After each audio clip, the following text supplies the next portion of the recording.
ഇന്നത്തെ വീഡിയോയിൽ നമ്മൾ നമ്മുടെ ഫോർഡ് ഫിഗോ 2010 മോഡൽ ഇതിൻ്റെ ഇഞ്ചക്ടർ കംപ്ലൈൻ്റ് ആയിട്ട് വന്നേക്കുവാണ്. അപ്പോൾ നമ്മൾ മാനുവലായിട്ട് സ്കാനറില്ലാതെ മാനുവലായിട്ട് നമുക്ക് ഇഞ്ചക്ടർ എങ്ങനെ ചെക്ക് ചെയ്യുക എന്നുള്ളതാണ് നമ്മുടെ ഇന്നത്തെ വീഡിയോയിൽ പറയാൻ പോകുന്നത്. അപ്പോൾ ഇത് നമ്മുടെ ഫോർഡ് വണ്ടികളിലെ കോണ്ടിനെൻ്റൽ ഇഞ്ചക്ടറാണ് ഇതിനകത്ത് തന്നെ. അപ്പോൾ നമുക്ക് സ്വാഭാവികമായിട്ട് എപ്പോഴും കംപ്ലൈൻറ്റ് വരുന്നൊരു ഇഞ്ചക്ടറാണ്. അധികം ഓടാത്ത വണ്ടികളിൽ പ്രത്യേകിച്ച് കംപ്ലൈൻറ്റ് വരുന്നൊരു ഇഞ്ചക്ടറാണ്. അപ്പോൾ നമുക്ക് ആ വണ്ടി സ്റ്റാർട്ട് ചെയ്ത് നോക്കാം.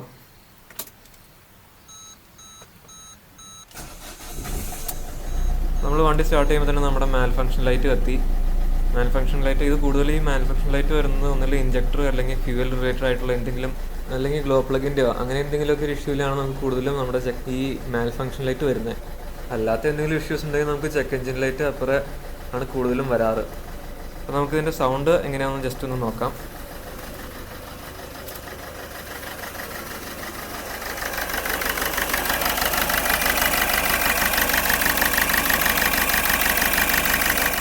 ഇവിടെ നമുക്ക് നമ്മുടെ വണ്ടിയുടെ ഫയറിങ്ങിൽ എന്തോ ചെറിയൊരു മിസ്റ്റേക്കാണ്. നമ്മൾ വച്ചേക്കുമ്പോൾ തന്നെ നമുക്കറിയാം എവിടെ ഒരു വല്ലായ്മ, ഒരു മിസ്സിങ്.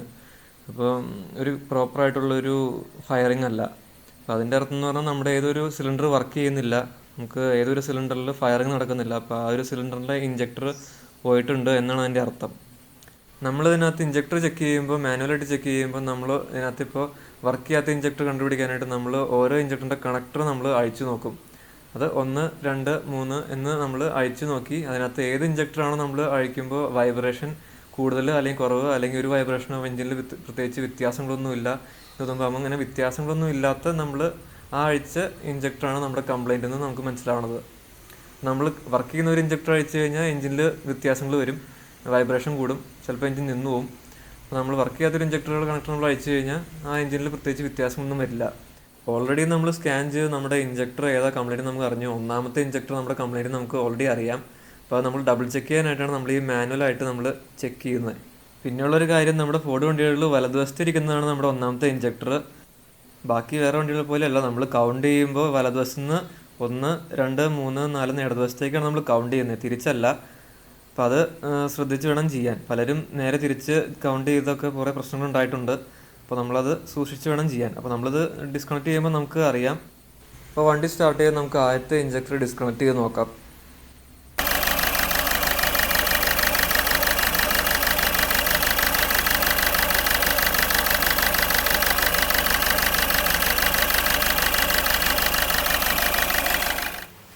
അപ്പോൾ എല്ലാവരും ശ്രദ്ധിച്ച് വേണമെന്ന് വിചാരിക്കുന്നു. നമ്മുടെ ഒന്നാമത്തെ ഇഞ്ചക്ടർ നമ്മൾ ഡിസ്കണക്ട് ചെയ്തിട്ട് നമ്മുടെ എഞ്ചിനിൽ പ്രത്യേകിച്ച് യാതൊരു വ്യത്യാസമൊന്നും വന്നില്ല, വൈബ്രേഷനൊക്കെ അതുപോലെ തന്നെയാണ്. അപ്പോൾ നമ്മുടെ ഒന്നാമത്തെ ഇഞ്ചക്ടർ തന്നെയാണ് കംപ്ലൈൻറ്റ് നമുക്ക് മനസ്സിലായി.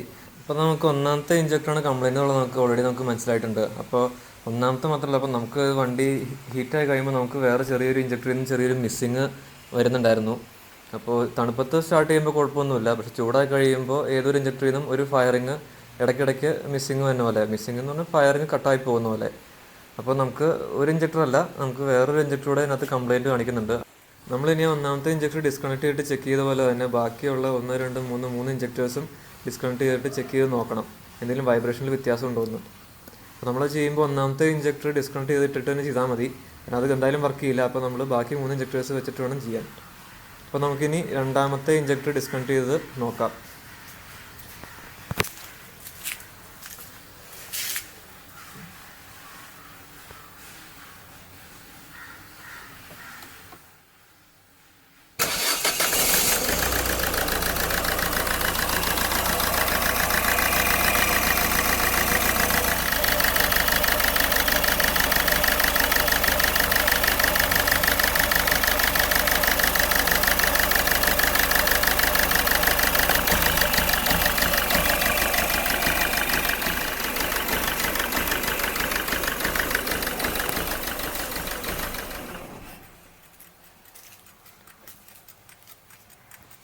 നമ്മളുടെ രണ്ടാമത്തെ ഡിസ്കണക്ട് ചെയ്തിട്ട് നോക്കിയപ്പോൾ നമുക്ക് അത്ര വലിയ എനർജറ്റിക് ആയിട്ടുള്ളൊരു ഫയറിംഗ് ഒന്നുമല്ല, കുറച്ച് ഒരുമാതിരി ഡള്ളായിട്ടുള്ള ഫയറിങ്, ഇടയ്ക്കിടയ്ക്ക് മിസ്സിംഗ് ഒക്കെ വരുന്നുണ്ട്.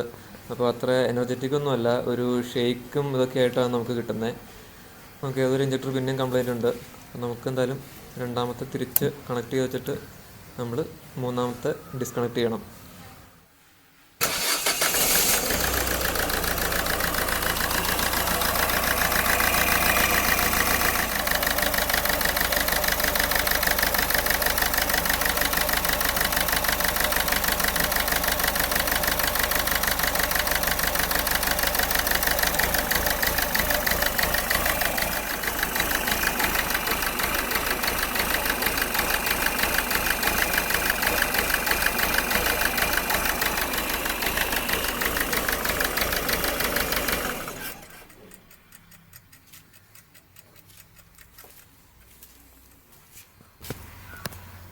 നമ്മളിപ്പോൾ മൂന്നാമത്തെ ആഴ്ച നോക്കിയപ്പോൾ നമുക്ക് രണ്ടാമത്തെ ആഴ്ച പോലെ തന്നെ ഒരു അൺസ്റ്റേബിൾ ആയിട്ടുള്ളൊരു വൈബ്രേഷൻ ആയിരുന്നു. കണ്ടിന്യൂസ് ആയിട്ടുള്ളൊരു പ്രോപ്പർ ഫയറിംഗ് ഒന്നും ആയിരുന്നില്ല.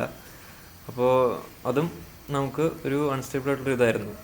ഇനിയിപ്പോൾ നമുക്ക് മൂന്നാമത്തെ തിരിച്ച് കണക്ട് ചെയ്തിട്ട് നമുക്ക് നാലാമത്തെ ആഴ്ച നോക്കാം.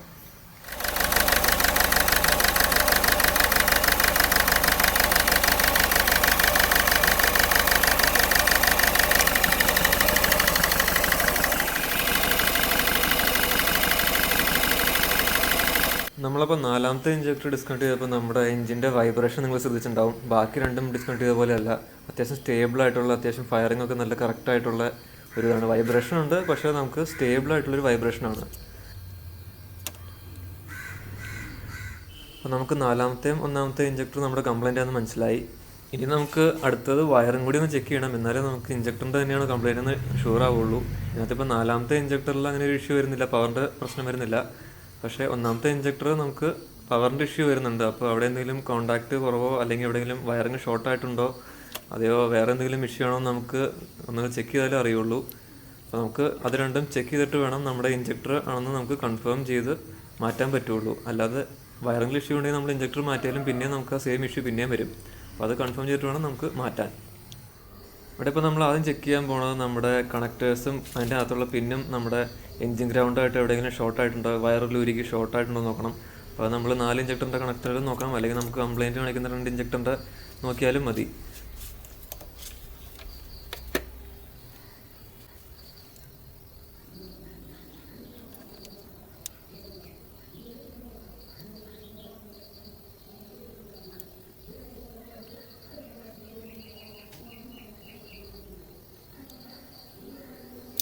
നാലാമത്തെ ഇഞ്ചക്ടർ നമ്മൾ നോക്കി, അതിന് പ്രത്യേകിച്ച് കുഴപ്പമൊന്നുമില്ല, കോൺടാക്റ്റ് ഒന്നുമില്ല.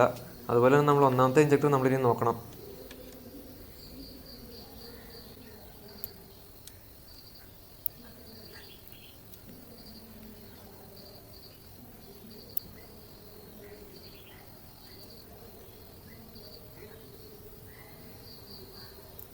ഒന്നാമത്തെ ഇഞ്ചക്ടർ നമ്മൾ ചെക്ക് ചെയ്തു, അതിന് കുഴപ്പമൊന്നുമില്ല, എവിടെയും ഷോർട്ടായിട്ടില്ല. ഇനിയിപ്പോൾ നമുക്ക് ഇതിൻ്റെ കോൺടാക്റ്റ് എവിടെയെങ്കിലും വിട്ടുപോയിട്ടുണ്ടോ നോക്കണം, വയർ കട്ടായിട്ടുണ്ടോ എന്ന് നോക്കണം. ഇവിടെ അപ്പോൾ നമ്മൾ അതിൻ്റെ പൊളാരിറ്റി റിവേഴ്സ് ചെയ്തിട്ട് നമ്മൾ റെഡ് പ്രോബ് നമ്മൾ എൻജിൻ ഗ്രൗണ്ടിൽ വെക്കും. എന്നിട്ട് കറുപ്പ് കൊണ്ട് നമ്മൾ അതിൻ്റെ കണ്ടിന്യൂറ്റിയുടെ റീഡിങ് എടുക്കും. ഇപ്പോൾ നമ്മൾ ആദ്യം വർക്ക് ചെയ്യുന്ന ഒരു ഇഞ്ചക്ടറിൻ്റെ കണക്ടറിലാണ് നമ്മൾ നോക്കുന്നത്.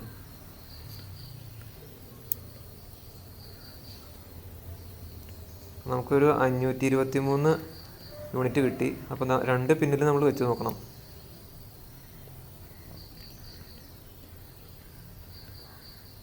അപ്പോൾ നമുക്ക് 2 പിന്നിലും 523 കിട്ടി. ഇനി സെയിം വാല്യൂ നമുക്ക് ഒന്നാമത്തേൽ കിട്ടുമെന്ന് നോക്കാം.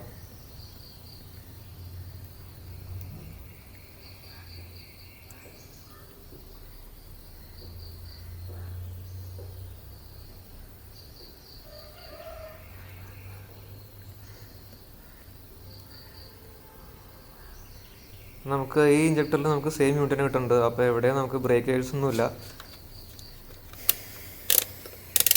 അപ്പോൾ നമ്മുടെ വയറിങ്ങിൻ്റെ ടെസ്റ്റിംഗ് കഴിഞ്ഞു. നമുക്ക് ഒരു കുഴപ്പവും ഇല്ല, എല്ലാം പക്കയാണ്, വേറെ പ്രശ്നങ്ങളൊന്നുമില്ല, വയർ ഷോർട്ടൊന്നുമില്ല, ഓപ്പൺ ആയിട്ടുമില്ല. ഇനി നമുക്ക് വേറെ ഇതിലും ചെക്ക് ചെയ്യാം. ഇപ്പോൾ സ്റ്റാർട്ടിങ് ക്രാങ്കിങ് സമയത്ത് നമുക്ക് ആ ഒരു കണക്ടറിൽ ഒരു 1.52 വോൾട്ട് വന്നിട്ട് കട്ടായി പോകുന്നുണ്ടോ നോക്കാം. അങ്ങനെ കട്ടായി പോകുന്നുണ്ടെങ്കിൽ നമ്മുടെ ആ കണക്ടറിലും വേറെ ഷോർട്ടോ അല്ലെങ്കിൽ ഈ പറഞ്ഞ പോലെ കണക്ഷൻ്റെ കട്ടൊന്നുമില്ല.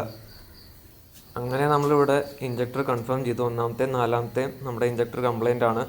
അപ്പോൾ നമുക്ക് ആ ഇഞ്ചക്ടർ ഒന്നില്ലെങ്കിൽ മാറ്റി വയ്ക്കാം, അല്ലെങ്കിൽ അത് സർവീസിന് കൊടുത്ത് അതിൻ്റെ സോളിനോയിഡ് ചേഞ്ച് ചെയ്താൽ നമ്മുടെ പണി കഴിഞ്ഞു.